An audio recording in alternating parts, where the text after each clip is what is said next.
Sandali here, and now I'm going to wrap up the AFC North draft needs with the Pittsburgh Steelers. Well, last year they made the playoffs, but no Le'Veon Bell made them one-dimensional against the Baltimore Ravens, and they lost in the first round.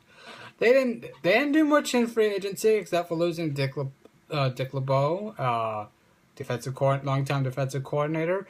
They lost Troy Polamalu and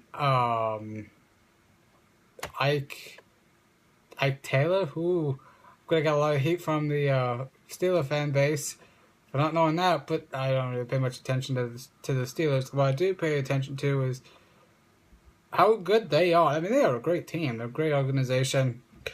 I feel with them, they're a title contender. The biggest question mark is their defense. Their offense is going to be really it's Ike Taylor. Sorry, it is Ike Taylor. I'm sorry, I'm kind of got a bunch of names in my head. But they've lost a lot. They've lost some aging veteran leadership. But it was time. It was time for them to go younger on defense. But like I said about their defense is the weakest point of their team. Their offense is so potent, especially if Le'Veon Bell stays out of trouble and stays healthy.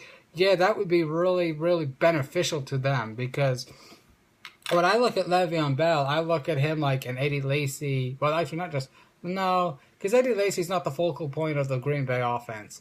A Marshawn Lynch, an Arian Foster, a Jamal Charles, where those guys are focal points. Those guys can control the tempo of the game.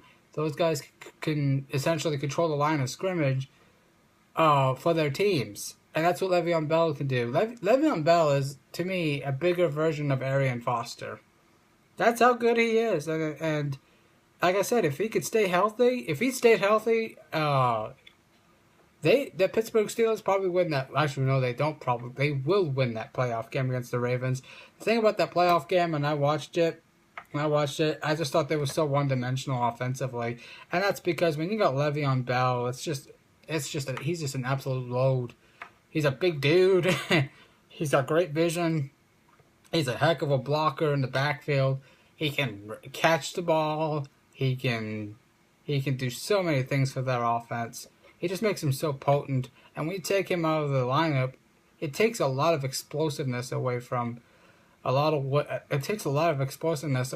offense. I can even talk about the Monday night game against my Texans, where he just absolutely obliterated the Texan linebacking core. Because, I mean, that's what he can do when he's on the field. And that's what Tomlin's got to do. He's got to absolutely keep Le'Veon Bell on the field. I don't think he minds the workload, and I don't think it's going to hurt him. I really don't, because Roethlisberger is a smart quarterback. He can audible out of a running play. He doesn't have to attack you necessarily in the running game. He can beat you in the receiving game too. Le'Veon Bell can.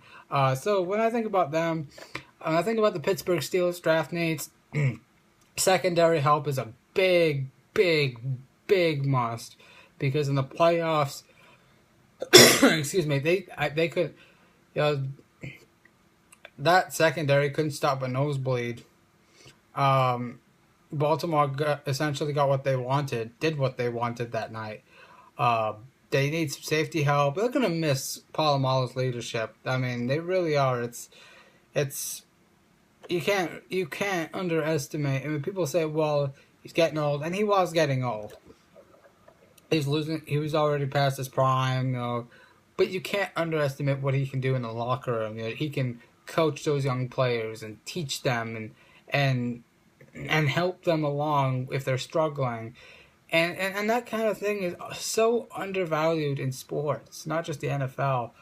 But mainly the NFL, with all these people changing teams. It's just like, a guy doesn't need to be an everyday starter to have a big impact on the game. He can be a bench player. He can be anybody. You can have impact on the game by being a leader, by being a vocal leader, by leading by example. I mean, you just can't underestimate it. You can't undervalue it. So they're gonna miss that. I believe James Harrison is coming back for another year. Might be wrong. I know he can bench press like crazy. But the Steelers need a lot of help on their defense. Their offense is ready. Their offense is absolutely loaded. They're ready to go for a run for a championship. I feel like if Le'Veon Bell is on the field and healthy, they're the biggest threat to the Patriots in the AFC. But they do need to add they do need to build up their defense. They need to fix it. They need to get straightened out, and I think they'll be fine. Tomlin's a great coach. Roethlisberger's a great quarterback. You know they're going to be there. They're going to win this division again. I just know they are. The first, I think it's 4 games that Le'Veon Bell is gone for the suspension. That's going to hurt.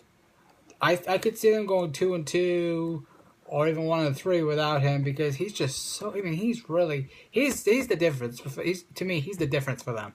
If he's there, they're a contender for a Super Bowl. If he's not there, their goose is pretty much cooked.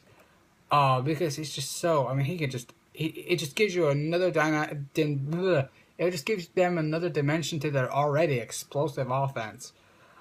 But tell me what you think the Steelers need. They're a great franchise, great organization. They usually do well in the draft. Excuse me. They got a great, like I said, they got a great quarterback. Oh, and while I'm talking about the running back position, maybe they'll address that as their backup running back situation, so they don't become one dimensional if and when they lose Le'Veon Bell. But tell me what you think they need. What's the biggest thing the Pittsburgh Steelers need to make a run for a championship? This has been the Sam Darley Show. Thanks for watching.